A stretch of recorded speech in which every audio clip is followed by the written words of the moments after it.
ಮಾಡಿದಲ್ವಾ? ಭೇಟಿ ಮಾಡಿ ಮಾತಾಡಿಸಿದೆ. ನನ್ನ ಮನೋಭಾವನೆಯಲ್ಲಿ ಅವರು ಕಲಾವಿದರು ಅಷ್ಟು ಮಾತ್ರ. ನಂತರ ಅದೇ ಪ್ರೀತಿ, ಅದೇ ಆತ್ಮೀಯತೆ ಅಂದ ತಕ್ಷಣ ಬಾಚಿ ತಪ್ಕೊಂಡ್ಬಿಟ್ಟಿದ್ದೆ. ಕಷ್ಟ ಆಗತ್ತೆ. ಸ್ವೇಚ್ಛಾನುಸಾರವಾಗಿ ಓಡಾಡ್ತಾ ಇದ್ದು ಮನುಷ್ಯ ಅದರೊಳಗೆ ಕಳೆದಿರುವಂತ ಗಳಿಗೆಗಳು, ಸಮಯಗಳು ನೆನ್ಸ್ಕೊಂಡ್ಬಿಟ್ರೆ ಈಚೆಗಡೆ ನೋವು ತೋರಿಸ್ಕೊಳ್ಳಲ್ಲ, ನೋವಾಗತ್ತೆ ಮನ್ಸಿಗೆ. ಪಾಪ ಚೆನ್ನಾಗಿರ್ತೀನಿ ನಾವು ಹೋಗ್ಬೋದಣ್ಣ ಅಂತ ಹೇಳ್ತಾರೆ. ಸರಿ ಹೋಗ್ಬೇಕು, ದೇವ್ರ ದಯದಲ್ಲಿ. ಒಂದ್ ಕಡೆ ಕಳ್ಕೊಂಡಿರೋ ಪ್ರಾಣದ ಸಂಕಟ ಮನೆಯಲ್ಲಿ ಯಾವ ರೀತಿ ಸರಿ ಹೋಗುತ್ತೆ ಅದು ಭಗವಂತನಿಗೆ ಗೊತ್ತು. ಇದು ದರ್ಶನ್ ಅವ್ರು ನೋಡಿದಾಗ ನನಗೆ ಅದೇ ನೋವಾಗ್ತಾ ಇದೆ. ಯಾಕೀಗಾಯ್ತು ಅಂತ ಅದೇ ಬೇಜಾರಾಗ್ತದೆ ನನಗೆ. ಆತರ ಅವ್ರು ಮಾತಾಡಿದಾಗ ಯಾಕೋ ನಿಮ್ ಗಂಟ್ಲು ಸರಿ ಇಲ್ಲ ಅಣ್ಣ ಅಂತ ಹೇಳಿದ್ರು 5ನೇ ತಾರೀಕು.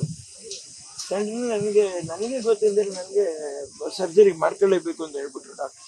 ಸಡನ್ ಆಗಿ ಕರಳು ಈಚೆ ಬಂದ್ಬರ್ತೇನೆ. ಇಲ್ಲ ಅಂದ್ರೆ ನಾನು 5ನೇ ತಾರೀಕು 6ನೇ ತಾರೀಕಿನ ನಂತರ ನೆಕ್ಸ್ಟ್ ನಾನು ಬಂದು ನೋಡ್ತೇನೆ ಇದ್ದೇನೆ.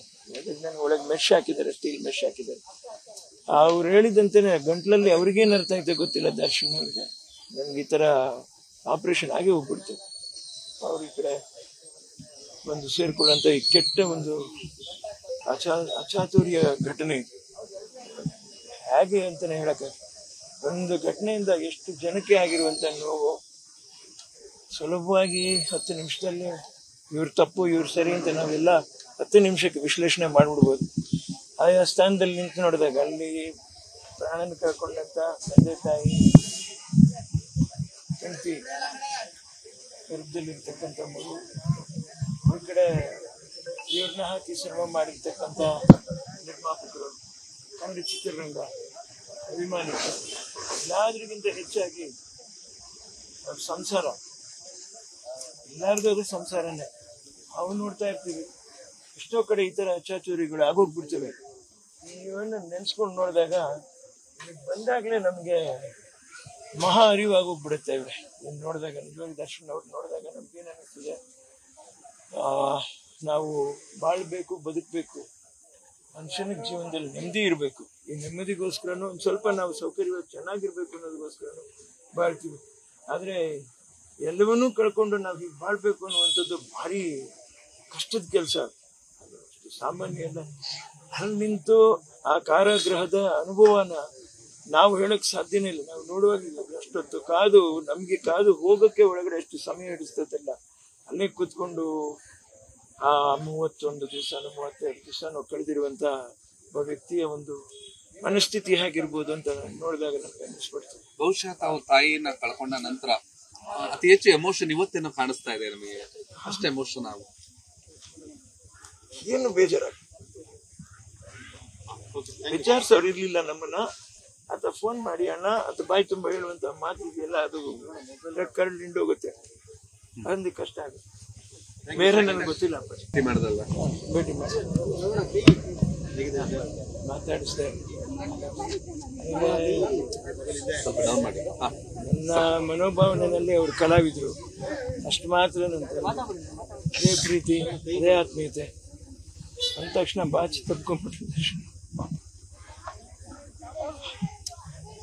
ಕಷ್ಟ ಆಗತ್ತೆ. ಸ್ವೇಚ್ಛಾನುಸಾರವಾಗಿ ಓಡಾಡ್ತಾ ಇದ್ದು ಮನುಷ್ಯ ಅದರೊಳಗೆ ಕಳೆದಿರುವಂತ ಗಳಿಗೆಗಳು, ಸಮಯಗಳು ನೆನ್ಸ್ಕೊಂಡ್ಬಿಟ್ರೆ ಈಚೆಗಡೆ ನೋವು ತೋರಿಸ್ಕೊಳ್ಳಲ್ಲ, ನೋವಾಗತ್ತೆ ಮನ್ಸಿಗೆ. ಪಾಪ ಚೆನ್ನಾಗಿರ್ತೀನಿ ನಾವು ಹೋಗ್ಬೋದಣ್ಣ ಅಂತ ಹೇಳ್ತಾರೆ. ಸರಿ ಹೋಗ್ಬೇಕು, ದೇವ್ರ ದಯದಲ್ಲಿ. ಒಂದ್ ಕಡೆ ಕಳ್ಕೊಂಡಿರೋ ಪ್ರಾಣದ ಸಂಕಟ ಮನೆಯಲ್ಲಿ ಯಾವ ರೀತಿ ಸರಿ ಹೋಗುತ್ತೆ ಅದು ಭಗವಂತನಿಗೆ ಗೊತ್ತು. ಇದು ದರ್ಶನ್ ಅವ್ರು ನೋಡಿದಾಗ ನನಗೆ ಅದೇ ನೋವಾಗ್ತಾ ಇದೆ. ಯಾಕೀಗಾಯ್ತು ಅಂತ ಅದೇ ಬೇಜಾರಾಗ್ತದೆ ನನಗೆ. ಆತರ ಅವ್ರು ಮಾತಾಡಿದಾಗ ಯಾಕೋ ನಿಮ್ ಗಂಟ್ಲು ಸರಿ ಇಲ್ಲ ಅಣ್ಣ ಅಂತ ಹೇಳಿದ್ರು 5ನೇ ತಾರೀಕು. ನನಗೆ ಗೊತ್ತಿಲ್ಲದೆ ನನಗೆ ಸರ್ಜರಿ ಮಾಡ್ಕೊಳ್ಳೇಬೇಕು ಅಂತ ಹೇಳ್ಬಿಟ್ರು ಡಾಕ್ಟರ್.